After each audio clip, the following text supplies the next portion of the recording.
अस्सलामुअलैकुम, मैं हूँ आकिब जावेद खान और आप लोग देख रहे हैं मेरा यूट्यूब चैनल एजे के ऑप्शन।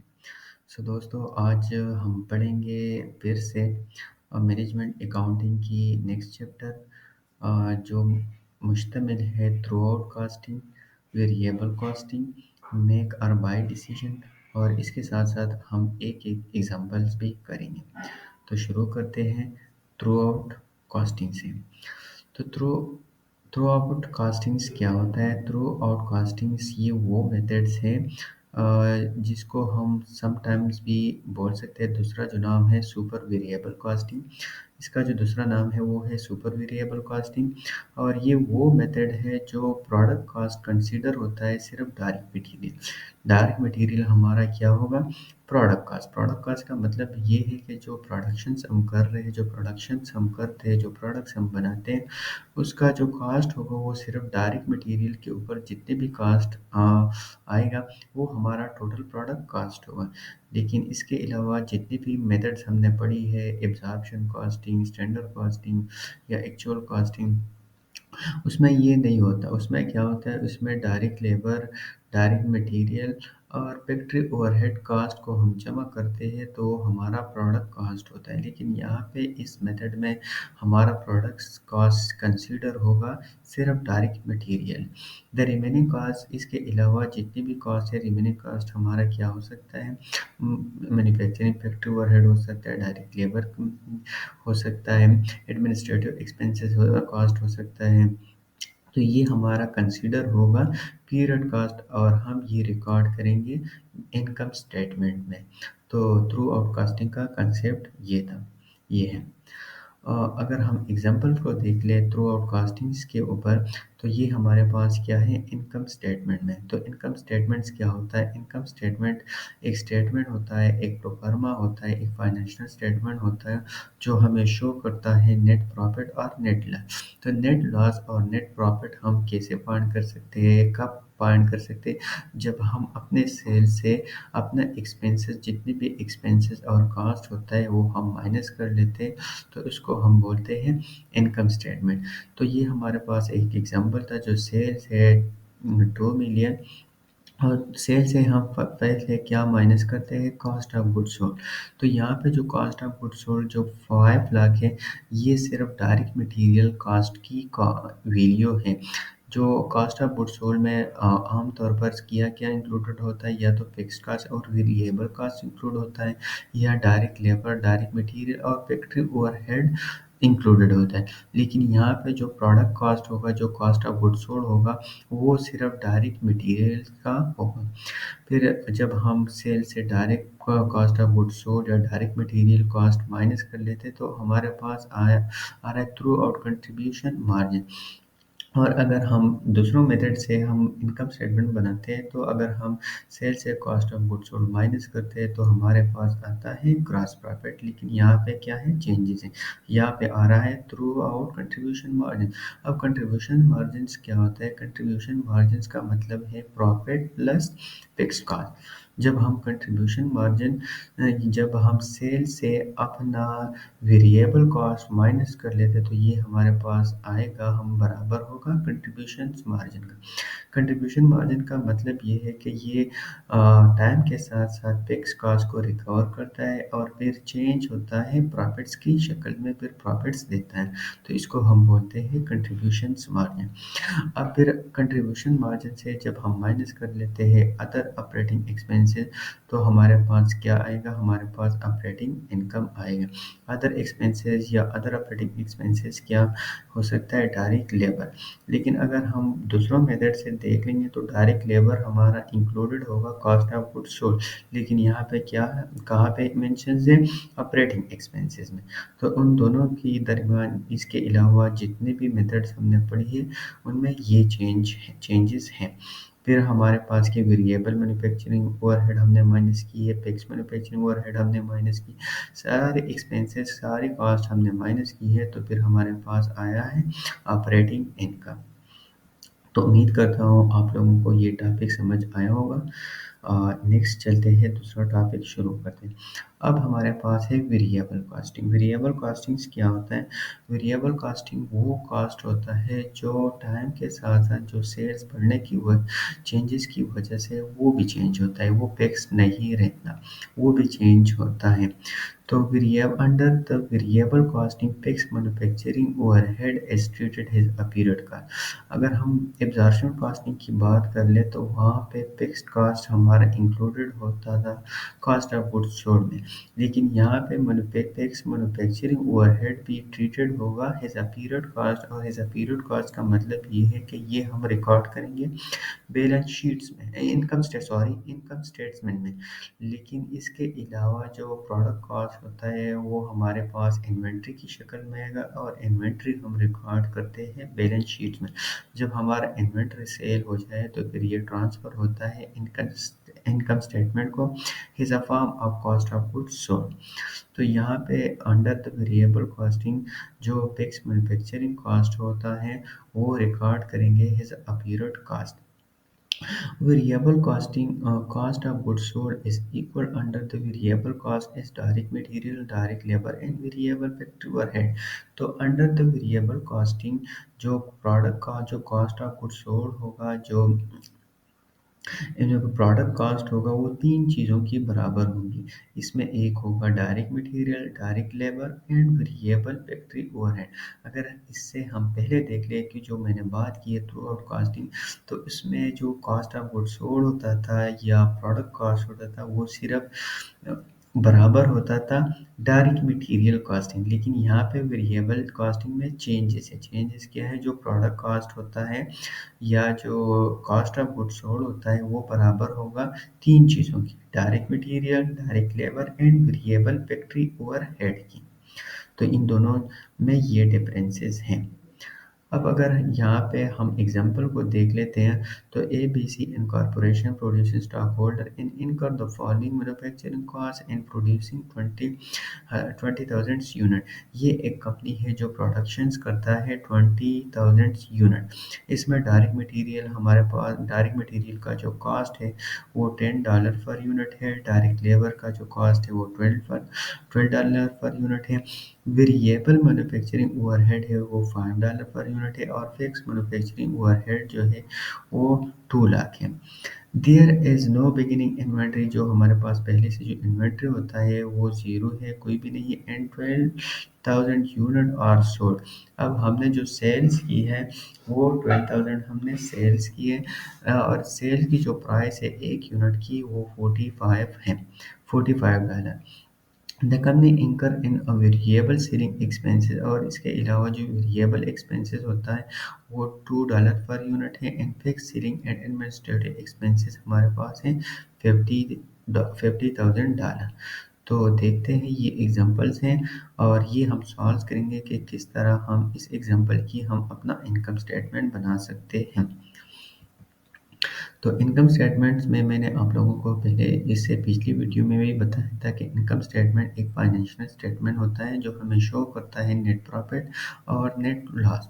नेट प्रॉफिट और नेट लॉस हम कैसे फाइंड कर सकते हैं? जब हम अपने सेल से सारे एक्सपेंसेस को माइनस कर लेते तो हमारे पास आएगा नेट प्रॉफिट और नेट लॉस।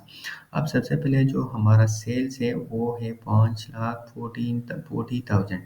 तो ये किस तरह आ रहा है? अगर हम यहाँ पे देख लें, क्वेश्चंस में देख लें,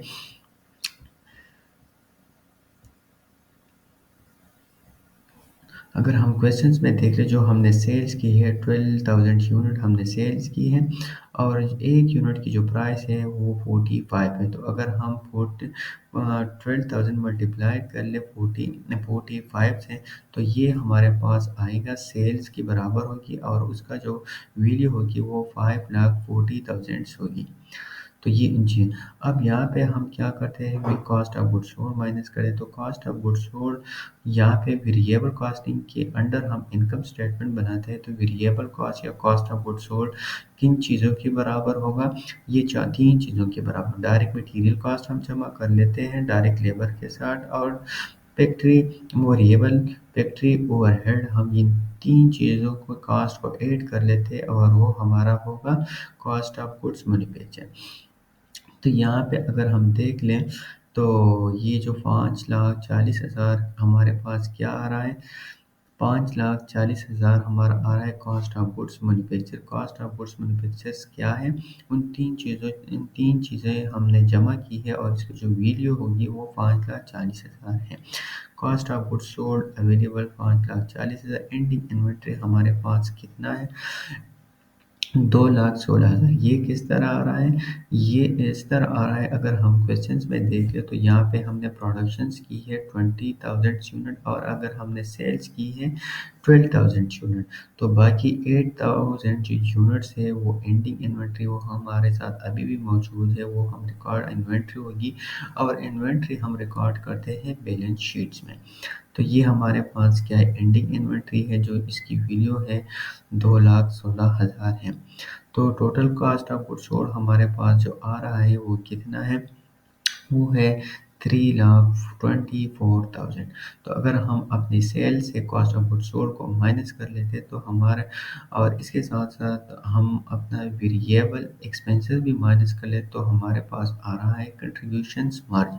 कंट्रीब्यूशन मार्जिन क्या होता है, जो इंक्लूडेड होता है कंट्रीब्यूशन मार्जिन हमारे पास बराबर होता है फिक्स कॉस्ट प्लस प्रॉफिट।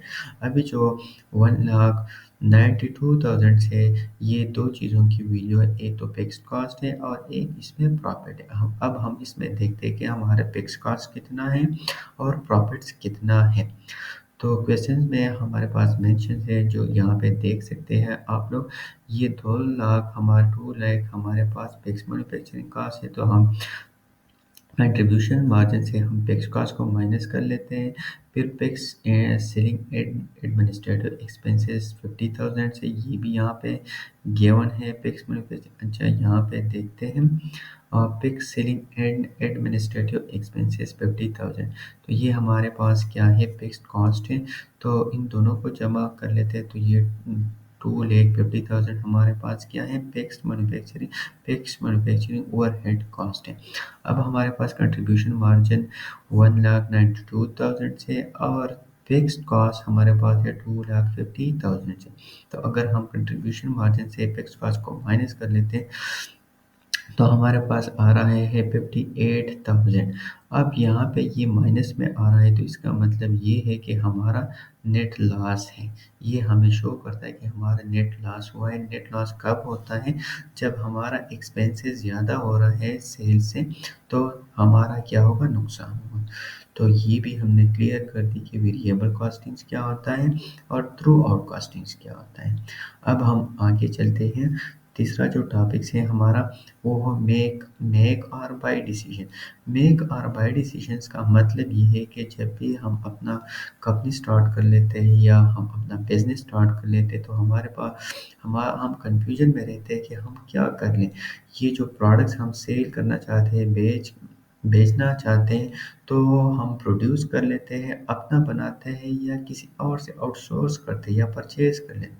तो यहाँ पे एक कंफ्यूजन आ रहा है, तो फिर हम क्या करते हैं, इसके लिए एक मेथड हम यूज़ करते हैं, हम एक कैलकुलेशंस करते हैं और इस हिसाब से हम क्या कर सकते हैं, अपना डिसीजन ले सकते हैं। When a product or a component can be manufactured in-house or purchased outsourced from a supplier, a make-buy decision will determine which option is optimal। तो यहाँ पे हम देखते हैं कि अगर हम एक प्रोडक्ट बनाते हैं, मैन्युफैक्चर करते हैं, वो हमारे लिए बेस्ट है, प्रॉफिटेबल है, या अगर हम ये आउटसोर्स करते हैं, होलसेलर से परचेज कर लेते हैं, वो हमारे लिए बेस्ट है। तो हम यहाँ पे क्या है, एक डिसीजन लेना है।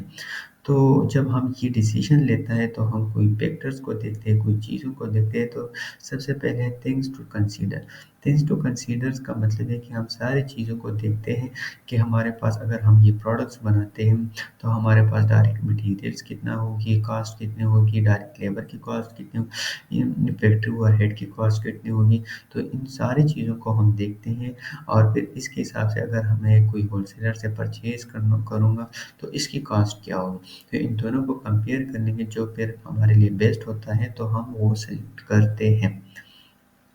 वेरिएबल कॉस्ट को देखते हैं, avoidable fix cost if purchase outsource. फिर फिक्स कॉस्ट को देखते हैं जब हम परचेज करते हैं, दूसरे से बाई करते हैं। Purchase price if outsource, purchase price को देखते हैं। अपॉर्चुनिटी कॉस्ट को देखते हैं। तो इन 4-5 फैक्टर्स को हम देखते हैं और फिर जो हमारा डिसीजन होगा उन 4-5 फैक्टर को इम्पेक्ट होगा, इफेक्ट होगा।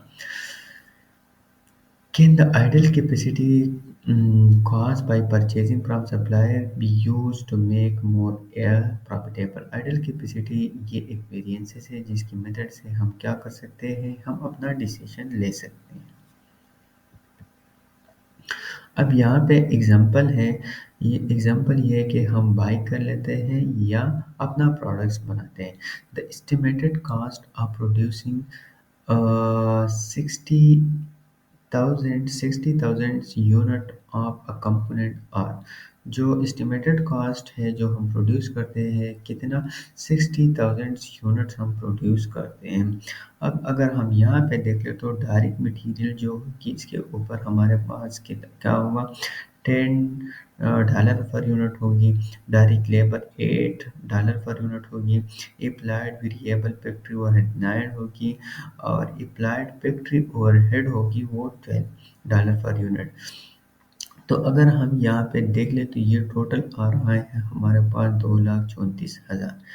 1.5 पर डायरेक्ट लेबर। हाँ, the same component can be purchase from market. अब ये जो 60,000 यूनिट है ये सेम चीज़ें हम मार्केट में क्या करते हैं, परचेज करते हैं। और एक चीज़ की जो एक यूनिट की जो प्राइस है वो $31 पर यूनिट है। If the component is purchased from the market, 25% of the fixed factory overhead। और इसके साथ साथ अगर हम ये प्रोडक्ट परचेज कर दे तो हमें देना होगा, हमें पे करना होगा फिक्स कॉस्ट 20% ओवरहेड। 20% हम क्या करेंगे, इसको फैक्ट्री कॉस्ट पे करेंगे। तो यहाँ पे should the component B purchase from the market. अब हम यहाँ पे डिसीजन लेना होगा कि ये हम परचेज कर लेते हैं या हम प्रोड्यूस कर लेते हैं। तो अगर हम ये देख लें, जो अगर हम ये प्रोडक्ट्स मैन्युफैक्चर कर लेते हैं तो हमारे पास जो कॉस्ट आ रहा है वो 2,34,000 आ रहे हैं। लेकिन अगर हम ये प्रोडक्ट परचेज कर लेते हैं तो इसका जो आंसर आ रहा है, इसका जो कॉस्ट आ रहा है पर यूनिट कॉस्ट हमारे पास 31,000 से और जो यूनिट्स है वो है 60,000। तो अगर हम ये दोनों को मल्टीप्लाई कर ले तो इसका जो आंसर आ रहा है, इसका जो कॉस्ट आ रहा है वो आ रहा है 1,86,000। तो यहाँ पे तो ये जो बाय डिसीजन है हमारे लिए ये बेस्ट है। फिर इसके साथ हम जमा कर लेते हैं फिक्स्ड कॉस्ट। तो फिक्स्ड कॉस्ट हमारे पास कितना है, वो 50% है। तो ये आ रहा है हमारे पास 46,500। अगर हम ये दोनों को जमा कर लेते हैं तो ये